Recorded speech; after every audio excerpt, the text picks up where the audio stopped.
Voilà, merci Laura de cette démonstration. C'est vrai que ça fait envie, hein, mais bon, malheureusement, il faut poursuivre quand même, et peut-être qu'on aura quelques secondes après. Alors, notre nouveau plateau, nous allons accueillir la police nationale avec le commandant Alain Molessin. Bonjour. Bonjour. Alors, on va parler des carrières de la police.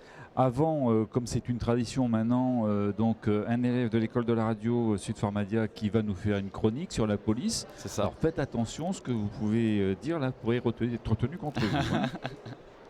Donc bonjour. Bonjour. Alors tout d'abord je me présente, je m'appelle Thomas Noailles. Et l'année dernière j'étais dans un bon lycée. Peut-être un peu trop bon justement pour moi, parce qu'après 3 années lycéennes intenses et très rudes, j'ai eu le droit à la mention rattrapage pour mon bac. Donc après loupé, enfin bref, on va pas épiloguer sur ça. Donc après je me suis posé des questions, une nouvelle année sous une dictature théorique et scolaire, très peu pour moi. Alors je me suis fait conseiller, je me suis posé beaucoup de questions. Où aller sans le sésame du baccalauréat? Puis il fallait aussi redonner un peu d'espoir à ma famille, ne pas pousser ma mère au suicide, vous connaissez les mamans, ça va vite. Et alors là, illumination, la police recrute. Alors oui, la police, vous entendez bien, atypique certes, mais quelle fierté, quel honneur de représenter sa nation. Bon après c'est vrai, mes potes étaient disons plutôt surpris. Les boutades en tout genre se multipliaient, quand je les croisais en ville, ils me présentaient leurs papiers avant de me dire bonjour. Et moi je pense qu'ils ne comprennent pas grand chose parce que la police c'est beau. C'est varié, très varié. Adjoint de sécurité, gardien de la paix, gendarme. Enfin, gendarme, on ne sait pas trop. Armée, police, bon, vous allez peut-être nous éclairer après. Puis ce que j'aime bien, c'est le côté animal aussi, un peu 30 millions d'amis. Avec les maîtres chiens, les policiers en brigade fugale qu'on appelle les hommes grenouilles, qui vont aller chercher un peu n'importe quoi dans la flotte. Et puis la police en brigade équestre. Là, je vous dis, c'est pas des poneys, quoi. C'est du cheval de compétition. Là-dessus, on en dégage, il y a de la prestance. Bon après je m'emballe pas, on commence par le commencement. Alors adjoint de sécurité, pas de bac, ok c'est bon je peux. Oui parce que déjà sans parler de l'école de police qui permet, le concours qui permet d'entrer dans l'école de police, il y a des critères de base à remplir. Avoir entre 17 et 35 ans, ça c'est bon. Pas de casier judiciaire aussi, je suis plutôt sage. J'ai fait aussi ma JAPD, contrairement à certains de mes potes qui l'auront poussé, et en plus un jour de vacances. J'ai même pas raté de cours pour ça. Et puis l'athlète que je suis répond à tous les critères physiques. Plus d'1m60, 10 à chaque œil. Mais surtout, en bon footballeur, je suis apte au sport et à l'intensité physique. Les tests médicaux, aucun problème. L'infirmière a dit que j'avais des poumons de feu et un rythme cardiaque qui frôle la perfection. Puis quand j'ai vu les qualités morales, ça a vraiment tout confirmé. Intégrité et courage, ça c'est tout moi. Par contre, c'est là où vous devez m'aider un peu parce que je suis perdu concernant les perspectives de carrière. Brigadier, chef de service stagiaire. Enfin, je m'y retrouve absolument plus. Donc avec toutes les garanties que je viens de vous proposer, j'aimerais bien en avoir à mon tour si c'est possible. Merci Thomas. Eh ben, je pense qu'on va avec notre invité essayer de répondre à un peu toutes les questions qui peuvent se poser justement à un jeune. Alors la police effectivement, bon il y a cette image un peu caressée par Thomas. Quelle est-elle d'abord? Est-ce qu'elle est si mauvaise que ça ou finalement il y a ceux qui en pensent pas forcément du bien et puis ceux qui en pensent vraiment du bien? Il y a les deux, je pense. De toute façon, je pense que de plus en plus la police nationale est une police à l'image de sa population, ou en tout cas elle tend à devenir de plus en plus. Pardon. On a à peu près, en termes de mixité, à peu près 30% de femmes, à peu près globalement. Un petit peu plus même d'ailleurs au niveau des grades, ou des corps sommito, où il y a même une parité qui est à peu près équilibrée homme-femme. Je parle des concours officiers-commissaires. Chez les gardiens de la paix, donc le premier niveau de concours, on est à peu près à 30% de femmes à peu près. Donc cette mixité est là. Et par ailleurs, au niveau un petit peu sociologique, on est une population, on est à peu près 140 000 personnes, donc tout compris, donc policiers actifs et puis tout ce que je dirais logistique, puisque s'il y a des policiers sur le terrain, derrière il y a une logistique bien sûr, et à partir de là, nous représentons à peu près 140 000 personnes. Donc sociologiquement, on va retrouver des fils des filles de cadres, d'agriculteurs, d'ouvriers, donc on est un petit peu assez mélangé à ce niveau-là. Et leur motivation pour rentrer dans la police nationale? Alors les motivations sont diverses. Vous avez donc des policiers des gens qui veulent vraiment être policiers, on va dire, parce qu'ils ont vraiment ça dans l'âme. Et ça, ils disent souvent, on a le même discours qui revient. Je veux faire ça depuis tout petit. Donc, les filles peut-être dans la télé. Hommes et femmes, oui. Alors les filles, sûrement. Et puis après, il y a des modes aussi. Il y a la période un petit peu police technique et scientifique. Sûrement que les séries ne sont pas... ils sont pour quelque chose, bien entendu. Et après, d'une façon générale, effectivement, l'actualité est assez toujours porteuse. En tout cas, il y a des moments, effectivement, de plus forte demande que d'autres. Alors c'est vrai que les derniers événements elles font que sûrement il va y avoir un regain aussi de candidatures. Ça tombe bien puisqu'apparemment on annonce des recrutements. Voilà. Alors si, on va avoir des recrutements. Alors là, je n'ai pas les chiffres en tête, je ne suis pas arrivé avec mes notes. Mais nous allons avoir à peu près, alors je parle des concours externes, déjà pour ceux par rapport au niveau des diplômes. Au niveau des concours externes, une promotion de commissaire, c'est à peu près 30-35 postes. Donc pour passer le concours de commissaire, il faut un Master 2. Donc principalement avoir fait une formation juridique parce que la majorité des épreuves portent sur les épreuves juridiques. Alors juste une précision, c'est vrai que peut-être dans l'imagerie un peu collective, on a un peu l'impression que le commissaire c'est quelqu'un qui a été, je vais aller jusqu'à la base, qui a été en tout cas agent de terrain, inspecteur, commissaire. Ça c'est plus vrai en fait. Alors il y a les deux, c'est-à-dire que c'est une volonté de notre administration, c'est d'avoir un recrutement diversifié, c'est-à-dire qu'il y a le recrutement, le concours externe, donc on demande un Master 2, donc moins de 35 ans. Et puis il y a la voie interne, donc qui permet à des gens effectivement qui ont été sur le terrain, gardiens de la paix, officiers, de pouvoir justement, au titre de la promotion sociale, effectivement, passer les concours au-dessus. Donc nous avons, ce qui est fait, c'est qu'il y a une répartition 50 pour 50-50. Donc sur une promotion par exemple de 50-60 commissaires, on va avoir, si je pars sur 60, on va avoir 30 recrutements au concours externe et 30 au recrutement concours interne. Voilà, ça c'est un petit peu la promotion sociale, sachant qu'au niveau du concours externe on demande ce diplôme, et au niveau de la voie interne, il y a plusieurs aussi possibilités pour permettre justement de passer au grade Sommito, au corps Sommito, pardon.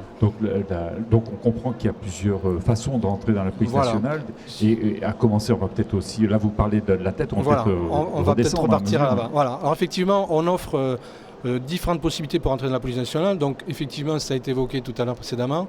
Les premiers niveaux de concours, donc c'est ce qu'on appelle cadet de la République et adjoint de sécurité, où il n'y a pas besoin de diplôme pour rentrer, donc pour passer ces concours-là. Donc adjoint de sécurité, cadet de la République. Donc c'est le même statut, c'est-à-dire c'est un statut sous contrat.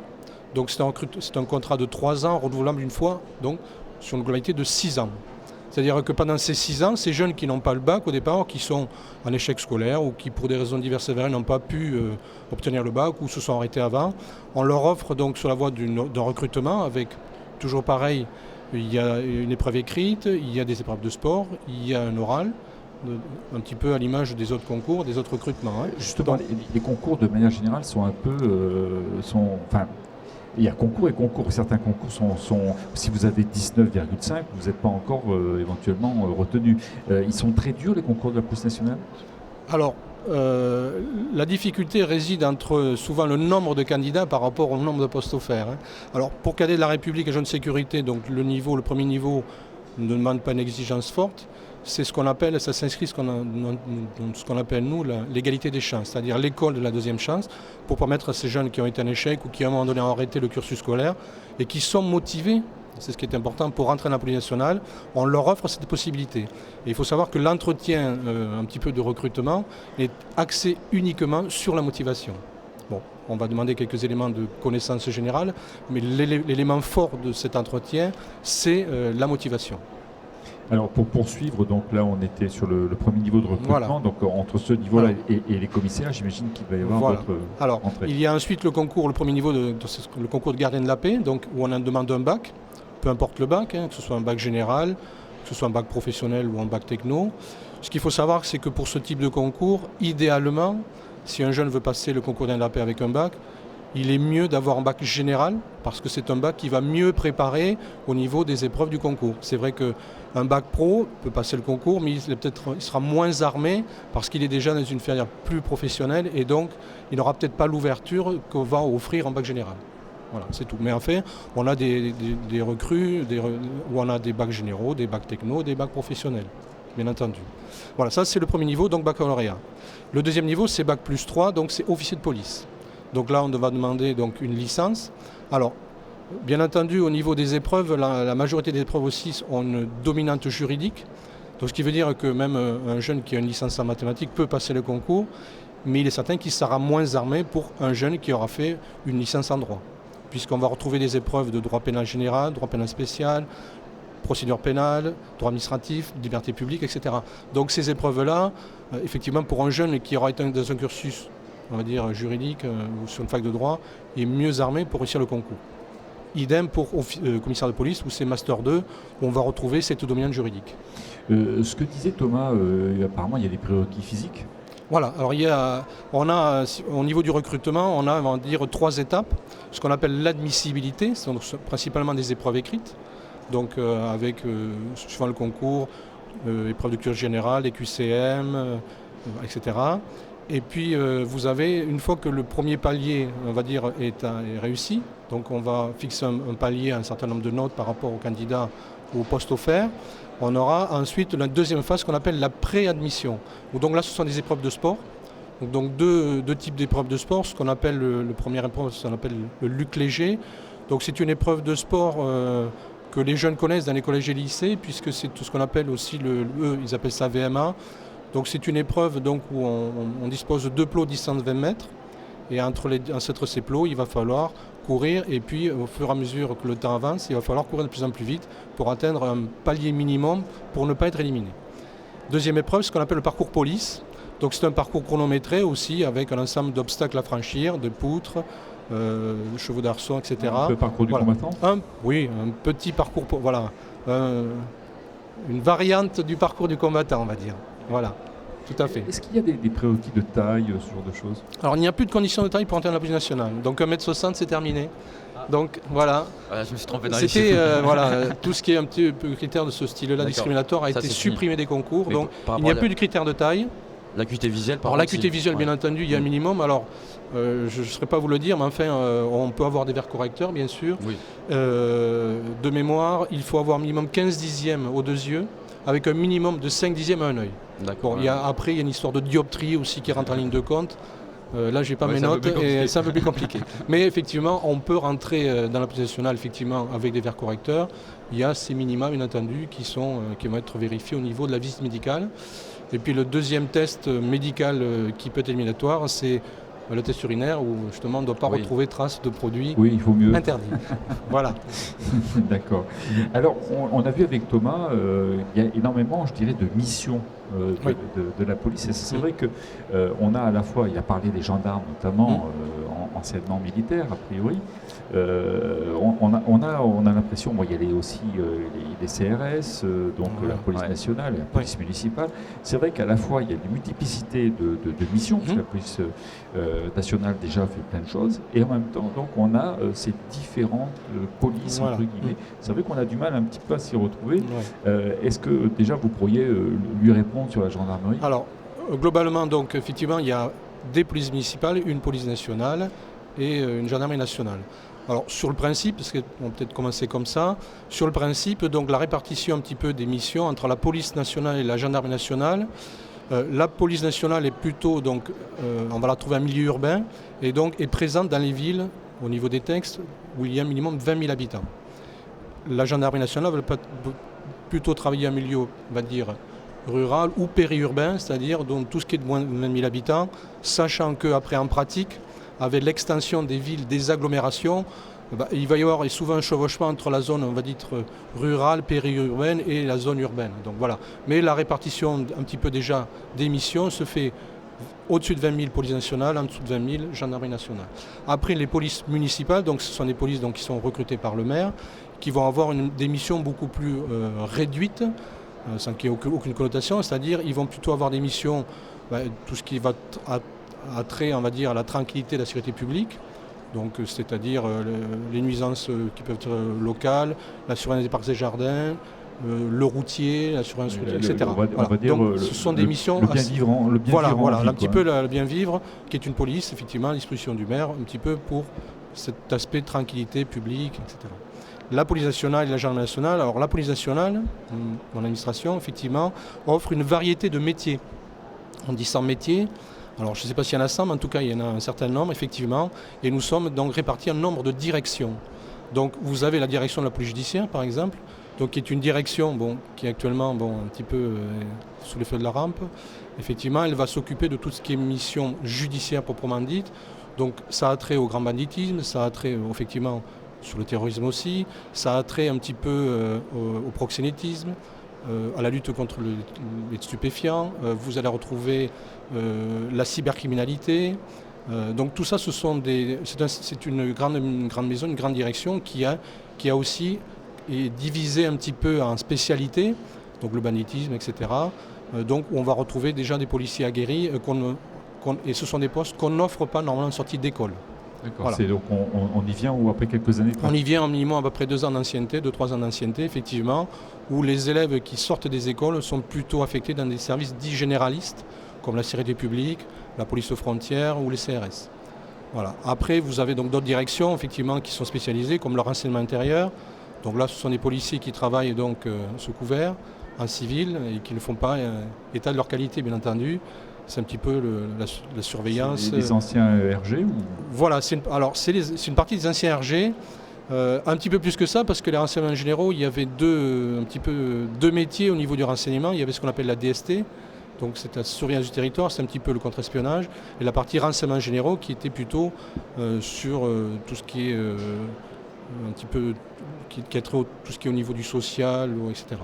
Donc effectivement, après, tout ça, ça a été revu avec une réforme en 2008. Et donc effectivement, le renseignement intérieur a eu, depuis 2008, plusieurs réformes, notamment une dernière réforme, qui est, puisque on était sur la direction du renseignement intérieur, on est passé sur la sécurité intérieure, donc depuis les derniers textes, avec un petit peu cette direction qui était rattachée un petit peu au ministère de l'Intérieur directement. Voilà, donc ça, ce sont des policiers aussi qui peuvent postuler dans ce type de direction, mais après un certain nombre d'années d'ancienneté, bien entendu. Autre direction, vous avez un petit peu ce qu'on a la protection des personnes. Donc ce sont les policiers qui aussi, avec des recrutements spécifiques, avec des tests, vont s'occuper de la protection des personnes. Donc protection du président de la République, des ministres et des personnes pour lesquelles il y a un risque, effectivement, d'attenter à leur vie. Le dernier exemple, c'est avec Charb, bien sûr, et son garde du corps qui a été tué avec lui. Voilà, donc ça, c'est aussi une direction spécifique et qui est un petit peu chargée de tout ce qui est protection des personnes. Alors, nos autorités nationales, mais aussi lorsque arrive sur l'état national, dans le cadre d'une visite officielle aussi, un chef d'État étranger, par exemple. Donc vous avez aussi notre direction, la direction de la coopération internationale. Ce sont principalement les policiers qu'on va retrouver dans nos ambassades et qui font l'interface un petit peu avec la police du pays où l'ambassade se trouve et notre pays, bien entendu, pour faire un échange de renseignements notamment. Et j'imagine, parce que c'est ce qu'on voit le plus, il y aura aussi un service, une direction, j'imagine, de la police routière. Voilà, alors ça c'est plutôt le domaine de la sécurité publique, qui est notre grande direction, puisque c'est celle qui est au contact de la population au quotidien. Donc c'est la police que vous voyez tous les jours patrouiller avec les véhicules CRF et police. C'est celle qui va intervenir sur un appel 17 pour des violences familiales, pour une bagarre, pour différents automobilistes, pour des accidents. C'est eux qui vont aussi s'occuper de contrôles routiers, des contrôles alcoolémie en zone urbaine notamment. Ce sont ceux que vous allez voir dans les commissariats quand vous allez déposer plainte. Si vous êtes fait agresser, cambrioler, vous allez déposer plainte au commissariat. Et ce sont des policiers de la sécurité publique qui vont prendre votre plainte et faire l'enquête.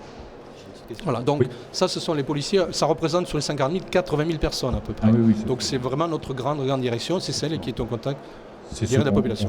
Qu'on voit le plus, tout à fait. Oui, Thomas. Tout à l'heure, je parlais de casier judiciaire. Oui. Donc si par erreur, dans notre jeunesse, on a pu faire quelque chose de plus ou moins grave, c'est vraiment plus possible de rentrer dans la police? Tout dépend de la gravité des faits, mais ensuite vous pouvez, il y a une procédure, je ne saurais pas vous la décrire, mais vous pouvez demander donc auprès de l'autorité judiciaire, du procureur de la République, de faire expurger un effacement de l'infraction ou de la peine.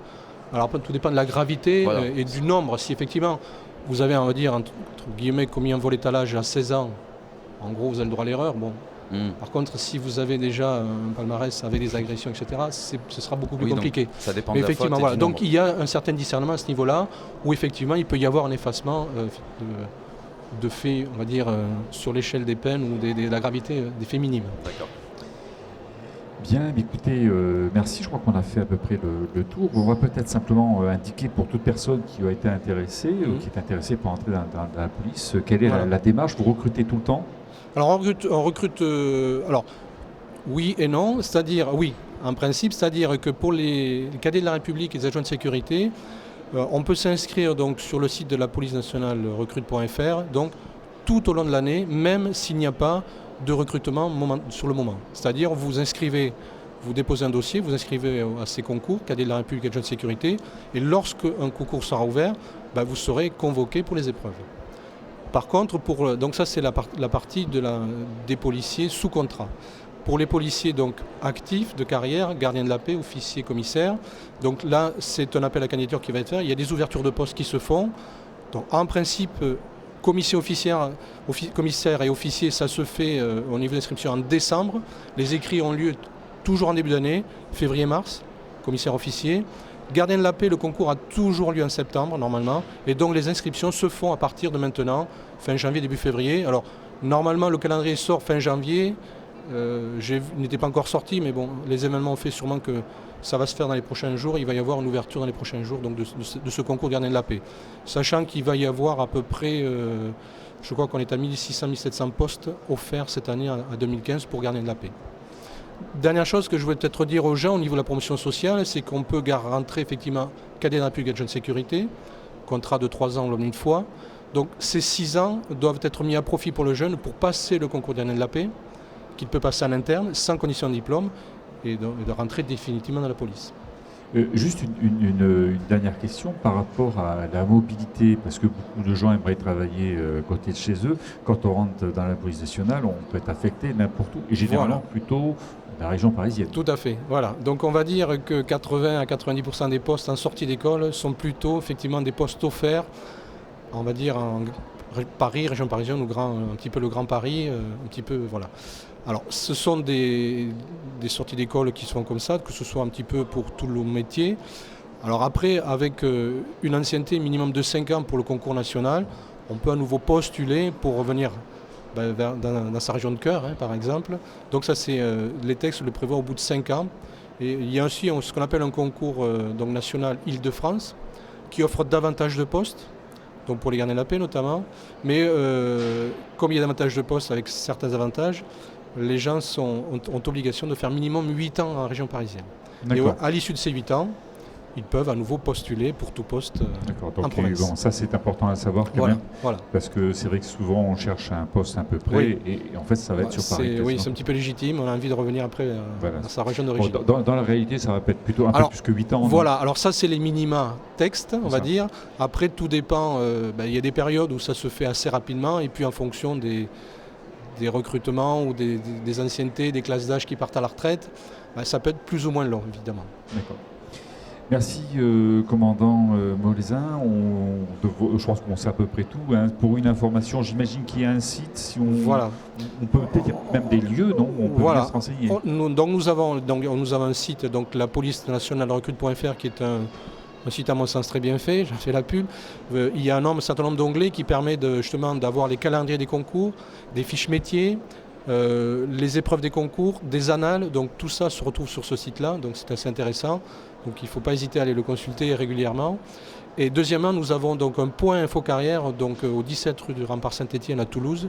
Que à Toulouse, ou on peut trouver d'autres endroits? Alors ensuite, donc, Toulouse est spécifique parce que nous sommes donc la métropole régionale, mais ensuite dans toutes les villes où il y a de la police nationale, vous avez un correspondant en recrutement au sein des commissariats, donc que ce soit Cahors, Albi donc, par exemple. On va au commissariat. On va au commissariat, donc Toulouse, nous avons un point info carrière, effectivement spécifique pour ça.